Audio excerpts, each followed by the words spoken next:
Okay, this Real meeting is life. being live streamed. We So, are ready to go. I'm Neil yes, Williams, and you are Delphine, Lova. Delphine Lova. Love it. I love that Yeah. word. My God. I'm Neil Williams, and you are? My gosh. Delphine, Lova. Sorry, this is the live thing with us. It's just so spontaneous. All right. So, how are you today, Neil? I am doing fantastic. It is the week after Thanksgiving, and I feel very grateful. Me too, today. Yes. Even though, there have been some bumps on the road recently. And that's why I thought it wasn't foreseen that we would talk about getting rid of the patterns of the past. And Ah, apparently that topic inspired you too. So I'm gonna let you let your inspiration out and tell me what it makes you think of.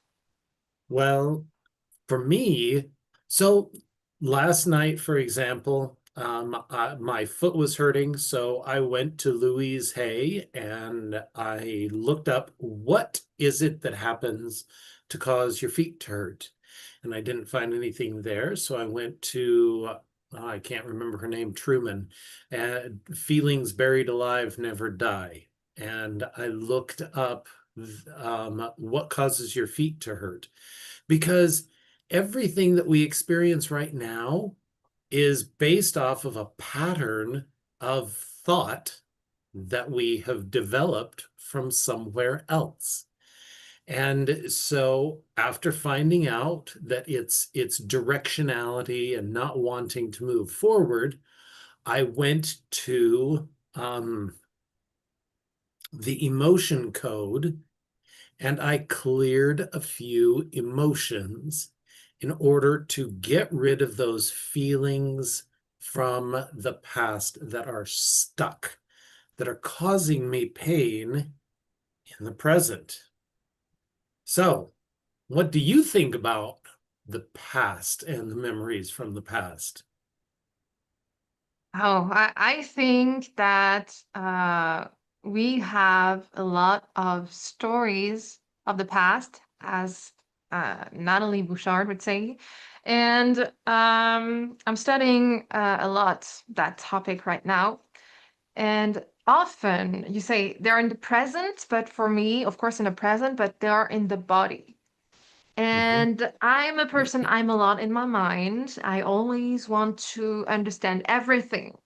But even though I'm aware that, what really controls us, it's the subconscious mind. So your conscious mind cannot know. So, but your body, it's driven by the subconscious and the nervous system. And so right now, I have been experiencing, of course, I have my ear that have always had a lot, not always, since one event, a lot of pressure and a lot Mhm. of migraines. And they have been more and more frequent recently. And Yep. actually, I think it's all about releasing because all that pain is connected to something, and we often are not Mhm. aware that they come from our emotions and memories, and also memories from the past and past generations. It's not Yep. really yours, but it seems like you are the one here. Hello, like you volunteered. I'm gonna, you know, that's gonna be my life project. I'm gonna clean everything, the Yep. housekeeper for the family. But really, it's not a conscious process. So, yeah, what does it inspire you when I tell you No. that? And Bob Proctor talks about how we are the confluence of generations of emotions, of thoughts, of ideas that you and I are antennas, both receiving and sending uh, frequencies, thoughts, ideas, feelings. And as an empath, it makes it's even easier for me to understand that because I feel stuff all the time. I walk into a crowded room and I can tell whether they're happy, whether they're sad. I get into a session with a coaching client and I can tell how they're feeling. I can sense an energy that's going on. And Bob also talks about how when you get stuck energy, you end up with stagnation, and stagnation causes dis-ease or disease. And it's so true. That's why I really like, and shoot, what is his name? Yes. Bradley Nelson. I'm gonna pump his stuff because he's got the heart code, the money code, but I personally prefer the emotion code, which is his first and premier book, because it talks about how both ancestrally and currently in this life, and I've even found that I pick up stuff from my sisters, my elementary school teachers, because as an empath I was just absorbing little bits of everything. And so I've cleared stuff from just about everybody that I interacted significantly with as a child. I've cleared stuff from my parents, my grandparents, my great, great, great, great, great, great grandparents. And so yeah, we literally are. We're the DNA dumping ground. Yes, you talk about it, then it's so, yeah, it resonates. And you said, yes, you're like at the confluence. What was your expression? What Bob The said? confluence of generations. The confluence, yes. And even the way we look, because it's just you can see it. Mhm. And also, I think what many people have in common when they have that phase of when they want to clear all those emotions from the past, from families, you're talking about being an empath. And actually, it's a good thing, but it's also a reaction to like a hypervigilance. Because when you were a kid, you had to be on your guard because, and it's not the fault Mhm. of the ancestors, but they're not, they couldn't, they were not aware of what they were actually doing because they had inherited the pain and the suffering from the past generations, and they Oh yeah. took it and they had to be strong. But when they were strong, actually, they were not dealing with it. And then that's when the disease and all the pain had entered their life, but they never took the time because that's not the things we did. We never used to in the past. It's Mhm. not something you did, working on your traumas. And but so it was transmitted to all the generation, and it was like, okay, we in my family we all have migraines, all, yeah, but there are some people, it's something Mhm. common, but nobody ever wondered, but hey, why do we have those migraines actually, you know Oh yeah. you have Yeah. similar things? Well, so several years ago, I went into a hypnotherapist and I told him I had a burden. And I couldn't describe it other than it was this burden that it felt like it was weighing on my shoulders.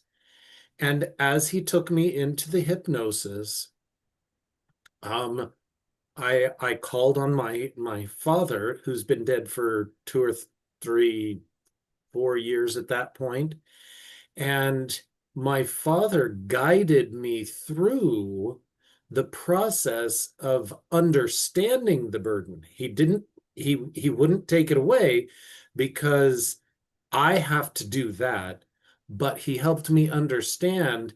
And one of the things that he did, and please understand, he's dead. So this is me speaking to his spirit. He explained that I asked him to give me that burden. I talked to him before we both came down to earth, or before I came down to this incarnation. And I asked him, please, to pass that on to me so that I could deal with it, so that I could take care of it and clean it up. And he said, Neil, I'm so sorry.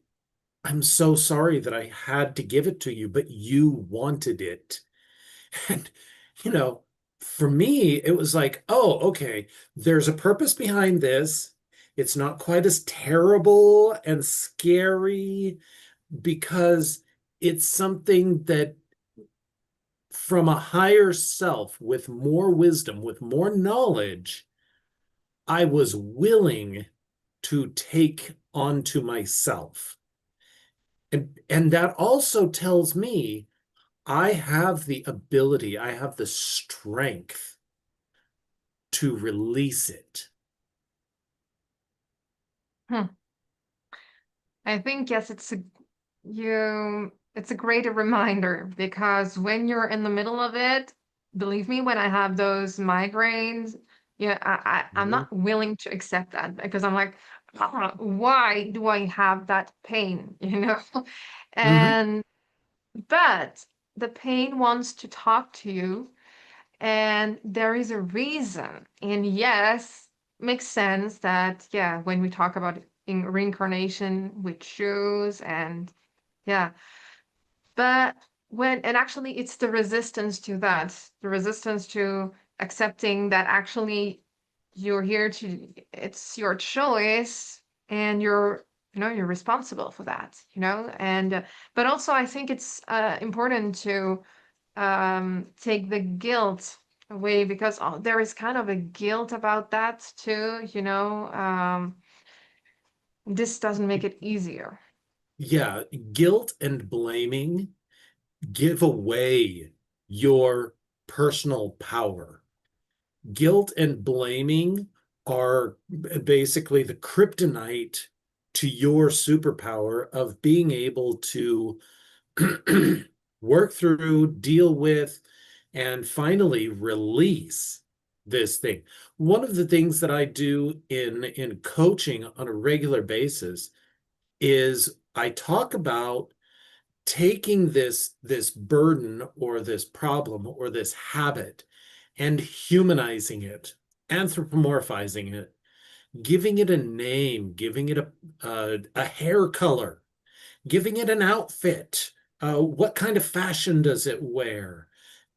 And by taking it out of this amorphous form and putting it into something concrete, it gives people something that they can talk to. Hey, I've got a migraine. My migraine's name is Giselle. And dang it, she just gets her claws into me and she will not let me go. And she does this and she does that. But fortunately, I know that she likes, I don't know, cookies or chocolate. And so I will sit down and talk with Giselle over a plate of X, and we'll have tea and we'll say, hey, what exactly are you trying to tell me?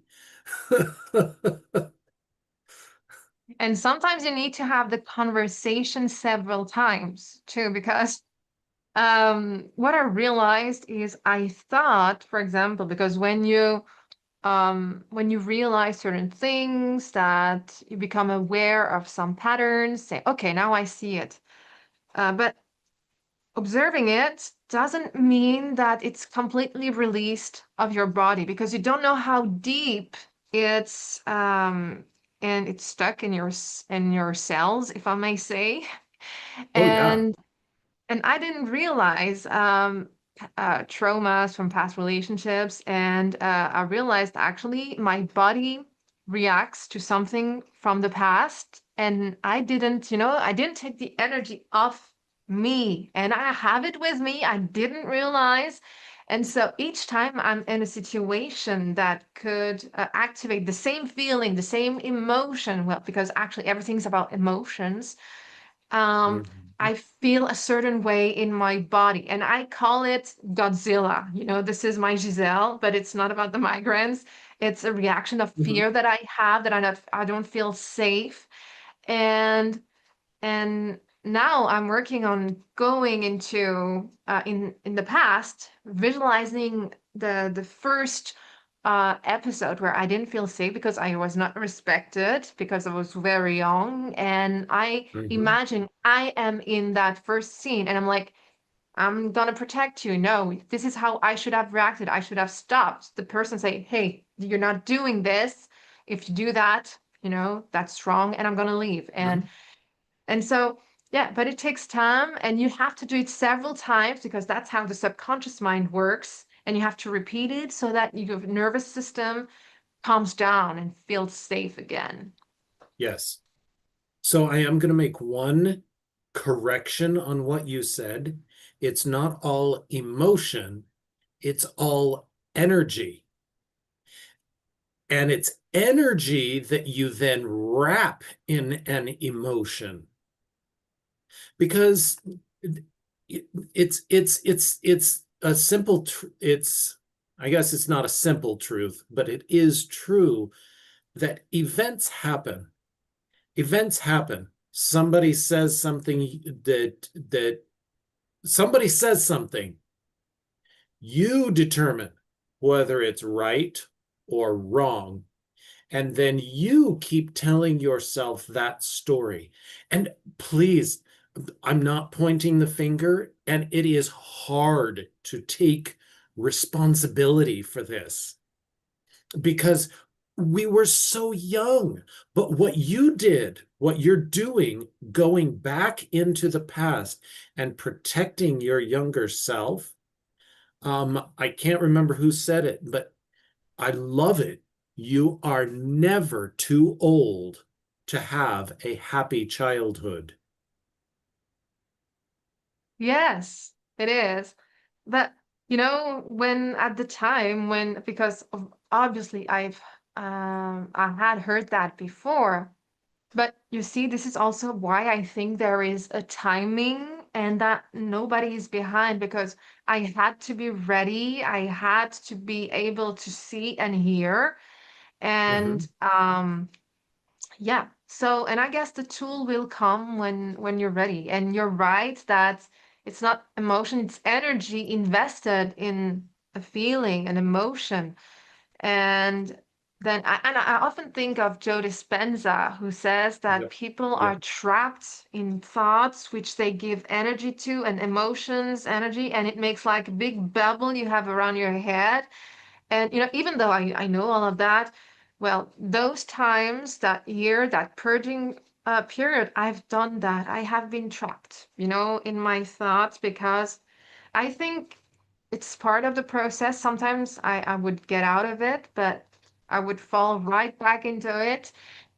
That's just how it is now. Oh, well, remember, Delphine, we're on a spiral. And so you're going to pass through these experiences numerous times on your way up. And you're absolutely right. You're not going to talk to Godzilla just once and say, okay, well, Godzilla is now taken care of. And I believe that there are some practitioners who can, but most of us, especially if we're practicing on our own or with coaches, we are going to have a major release, and then we'll float along and we'll reach a higher level, and then we'll start to tighten up again. And that's a sign. Now, what happens eventually is you begin to recognize the signs. Oh, for me, it's my right wrist. My right wrist. It's not weather related. I've tried to track it and figure out maybe it's the rain coming. No, it's not weather related. It's emotion related. When my emotions are really strong and I'm ready to release, my wrist starts acting up. It starts hurting again. Okay, that's a pretty good indication. It's time for me to go back to the emotion code, or it's time for me to go back to Louise Hay. My affirmations, um, or work with my coaches and find out what's going on with um, Rodney Blaine, Giselle, and all of my, the usual suspects. And you see what's interesting. Also, we often think it's that person's fault. It's that situation. Is that, when I have a migraine, for example, actually it's that something in me got triggered and something I need to see, but we don't realize. And it's like, oh, it's other people's energy. It's, you see, and no, it's not. And you have to face that inner thing or that inner chaos to make it lighter. Yeah. And so Byron Katie is really good. She about this. She describes how you meet your emotion. You meet this story. You used that word earlier. You meet this story, you investigate it, you question it. You say, is that real? Is it true? And if it's not true, why the heck do I keep it? And if it doesn't serve me, if it no longer serves me, can I let it go? And so often the the things that are causing us problems, our Godzillas, are just uninvestigated stories that we tell ourselves. Oh, every time I eat chocolate, this is my story. Every time I eat too much chocolate, I get a migraine. Really? How long have I told myself that story so that when I eat chocolate, I get a migraine? And you see, often those stories come from families, or from school, from what you've learned or from at work, and it's actually it's when you say yes to that story that it becomes a reality.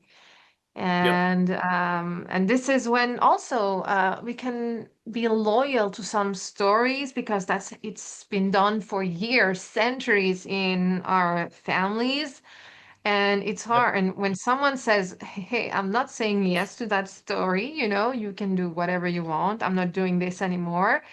This is when cycles get broken, and and yeah, it can be quite confusing. And but even if you're the only one doing it, it will affect the whole system because this is really the stories work in systems.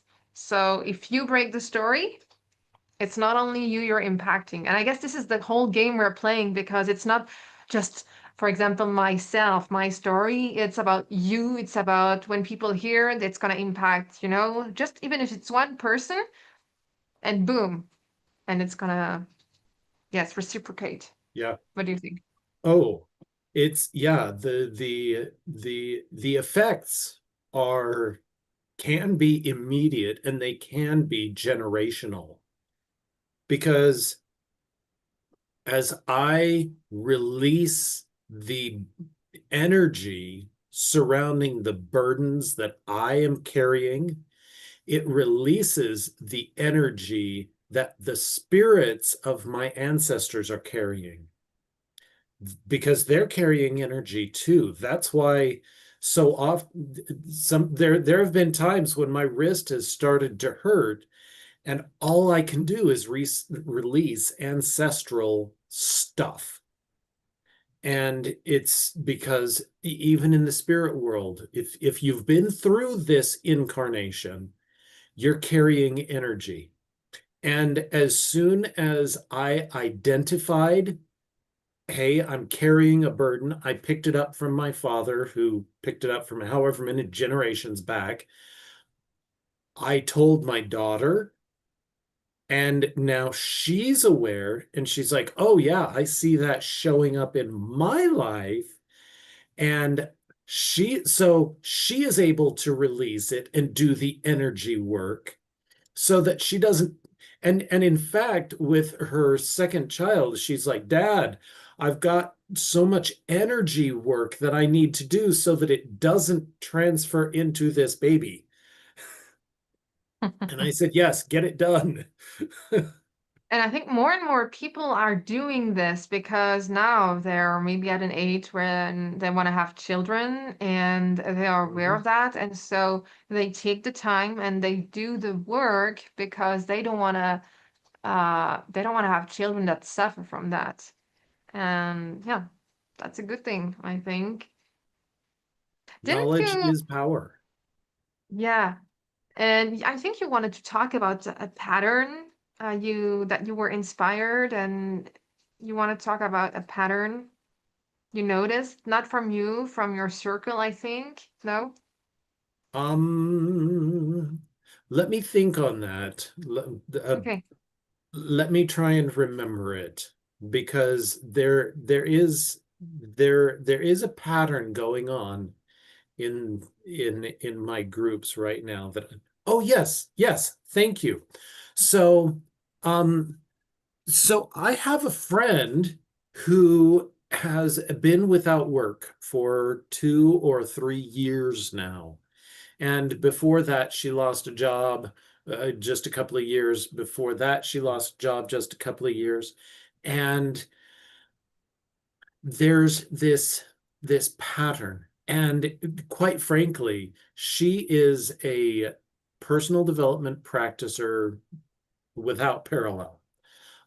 She believes, she works really hard, she does so much, and it's kind of bothered me over the last little while that she has gone without work and that she can't find a job and that she's gone through her in retirement investments, all in an attempt to figure this out. And I think that somewhere there is a really deep subconscious, as Bob Proctor would call it, a subroutine, a belief that she is carrying that we have not yet dealt with. And, she sees the same practitioners for energy work that I do. Um, but coming from uh, I believe one of the former Soviet bloc countries, it may just be such a big family energy that it's going to take longer to work through, and it's going to take all of those practitioners, picking away at it before it actually finally disintegrates and releases all of the abundance, because she's had abundance in her life. She's had successful marriages and failed marriages. She's had successful sales and failed sales. She's manifested wonderful, amazing things, and then she's lost it. And all of that, it's a pattern. It's a pattern that is in our subconscious of, you know, you bring money in, you lose money. You bring in a great relationship and it's wonderful, and then it falls apart. You lose weight and then you gain it. And Bob Proctor would say it's self-image. That's one aspect of it. But I believe that there's an energy and a subconscious aspect to it as well. What are your thoughts? Hmm. Uh, yeah. Definitely when you talk about the weight, and we're not always aware of the weight we're carrying. And Because, and it's also better like this. We also have to trust and have faith in life that maybe we need that time. Maybe, she's gonna get a longer period with no job, and actually, it's fine. It's protecting her actually from something because she needs time. Because, you know, I always thought of, for example, my ear of when it hurts, and I'm like, I'm mad. But actually, what it did, it actually protected me in the past because of that, I had to stop being in contact with an aggressor, and because nobody protected me. And so some situations we may not understand, but they are here for a good reason. So we may be kinder with ourselves, and but just take the time and say, okay, this is happening now, and I'm okay. There must be a reason, because when you don't see something, life is going to get louder and louder. Hmm. And to make you see, make you aware. Just like my migraines, they're getting louder and louder because I need to look at them. I need to, why, you see? And last night I did it, and I meditated and said, okay, what do you want to tell me? And I had those little pictures and memories that came back and said, okay, I released that. And Ah. then I felt better. So, but we just have to be open and say, okay, it's that's happening, so there's a reason for that. So, what do you want me to see? And just sometimes, yeah, because when we want to um, make it clearer, we make it more complicated because the conscious, our thoughts, they are in the matrix. They're not. The subconscious knows more, and we like and making trying to make sense of it makes it more complicated, actually. No. Yeah, I think you're absolutely correct. Um, oh, I was reading a book recently, and the power of letting go, and it was all about this guy. I think he's from South Africa, and he was saying, when you've got a migraine, when you've got a pain, sometimes you picture this fire, and you go and you picture yourself laying down in the fire, and you don't necessarily need to say, okay, what do you want to teach me? You don't need to talk to the fire. Sometimes you just need to be in the fire and accept that there is fire. And other times you need to ask the question, okay, what is this fire? What is it trying to tell me? What do I need to learn? And there's all of these different ways. And again, this is from previous episodes. There are only as many ways to do this process as there are people on this earth. Yeah, there is no one truth. And there's actually, yeah, 8 billion people on the planet, 8 billion ways of doing things. And we just have to be Mhm. humble enough. And yeah, maybe there's a way that will work for that person that will not work for me. And like you said, I think you told me a story about walking through the storm, which will make the storm shorter. I think it was like a Native Oh yeah, American it's story. it's the story of cattle versus buffaloes in the Great Plains of the United States. Um, their researchers watched how buffalo run into the storm and therefore run through the storm faster. Whereas cattle, because they're taught to run away from the storm, they run away from the storm, and then the storm follows them for longer. And so they get more wet than the buffalo do. I think that that works perfectly for humanity because we have been a bit brainwashed. You know, you have to do things like this. You have a frame. You stay in the frame. You do like this, and you don't follow your instincts. You don't follow your guts. You don't follow your heart. Yep.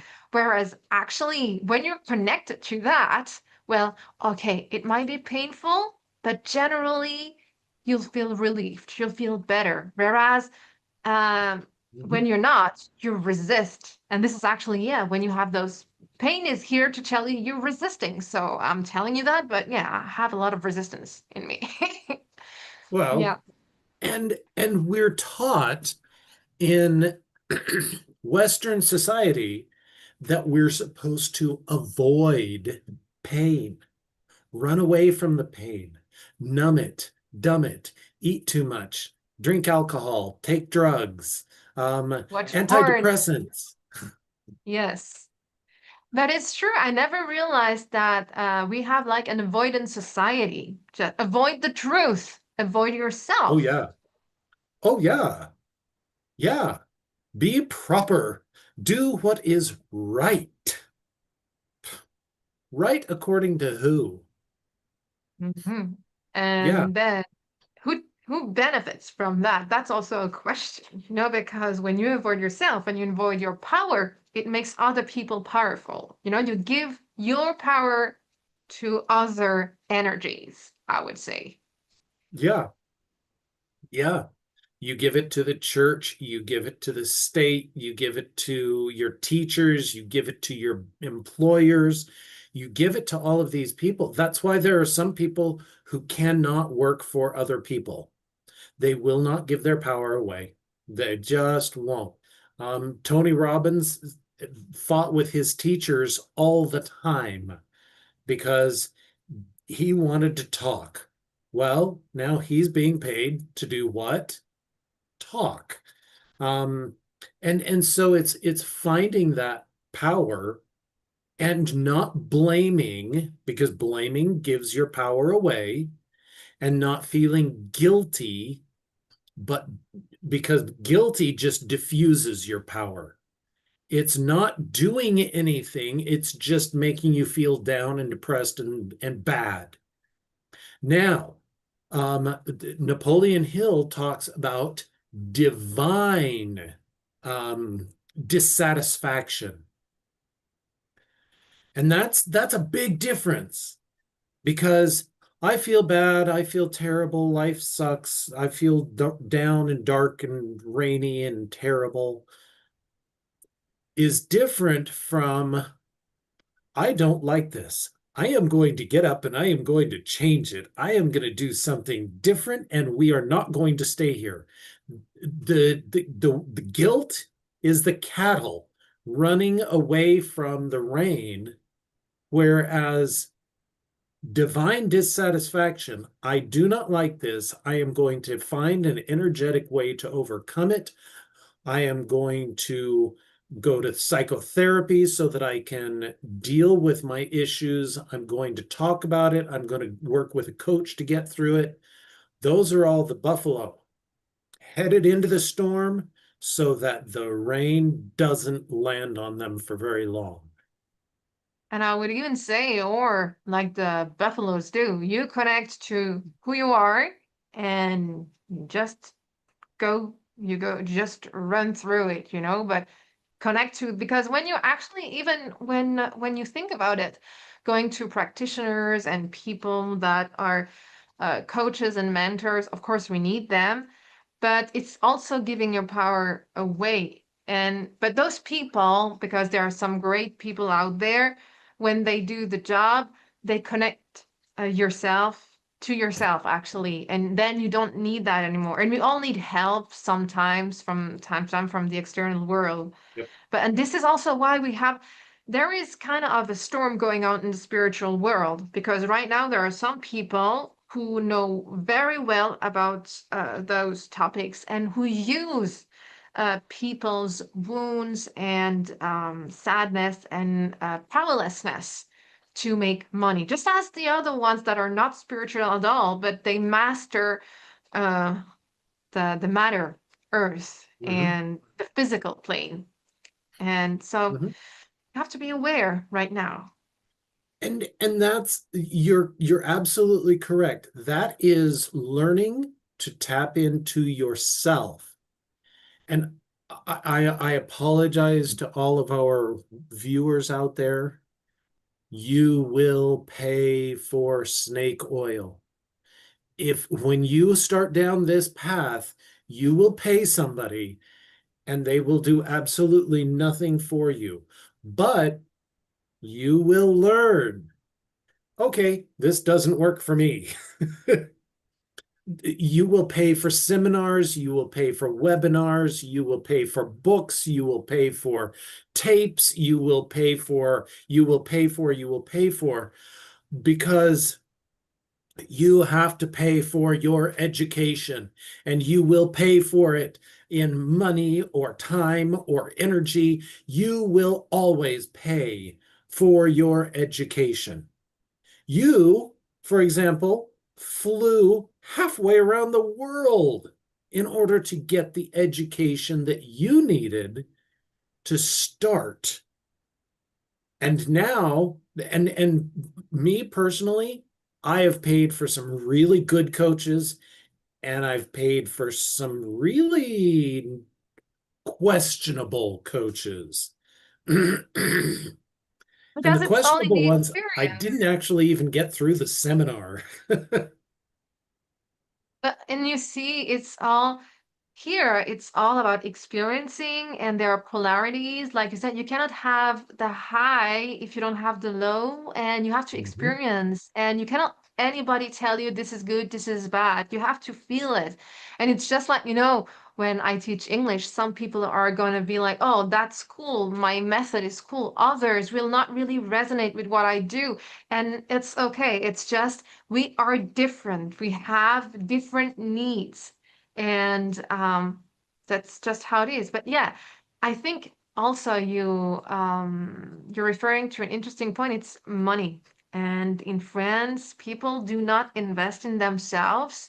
And this is also because we, we have the welfare state where you're taken care of, but people don't know the value of things. And but when you pay yeah, because Americans have a It's, different mindset. oh, yeah. uh, if you're not paying for it, you're not gonna use it. See, because I have paid for the seminars and the webinars and the books and the coaches and everything else, because I have paid for it, I have gone much further through the process than if it was free. The free stuff, oh yeah, that's nice, that's cool. And American coaches understand this. The really good ones charge a lot more because they know if they don't charge, they are not going to get any commitment. They're not going to get the commitment. And so when I paid a coach for 4 or 5 sessions or 3 months, £1,500, it it broke my heart. But at the same time, I was going to do everything that coach said, and I was going to put forth the effort. And I went through and I read the stuff and I did the stuff and I advanced. I paid another coach $6,000. And I will tell you what, I showed up every week. When he said, you show up at this time at this place and do these things, I showed up at this place at that time and I did those things. Absolutely. Meanwhile, the free seminar, or the seminar that only cost $99 for a 6 day seminar, 9 day seminar, I got to day three and then, oh, my kid needs to go to soccer. I don't want to schedule around that. So I'll just watch the replay. And I got behind. And by day nine, I was so far behind, I said, I'm not even going to show up.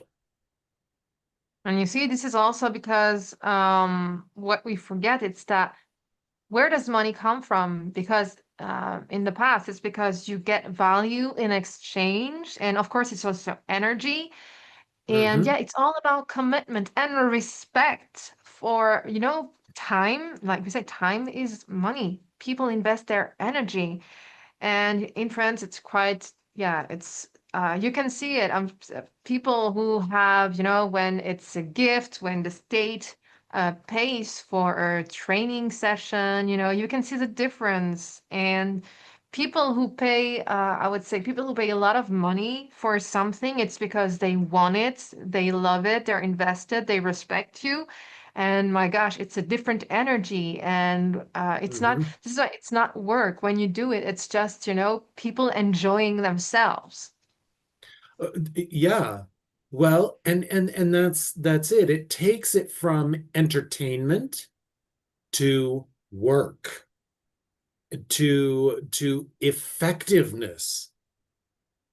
And I tell you what, I worked for that $6,000. I watched every penny to make sure that I was, I knew exactly where it came from, and it came from my sweat, it came from my blood, it came from my tears of frustration working and putting forth the effort, but it was worth it. I will tell you today, I am glad that I paid that much money because the effect in my life has been worth that much. I would not be here today without that. Speaking to you, Yeah. I would not have been committed enough to stay with this. Yes.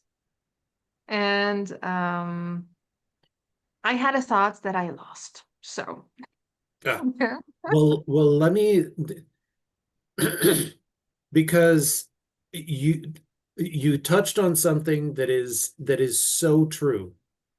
In a socialist state or in a communist state where everything is just provided and you get paid whether you do a good job or a poor job or no job at all.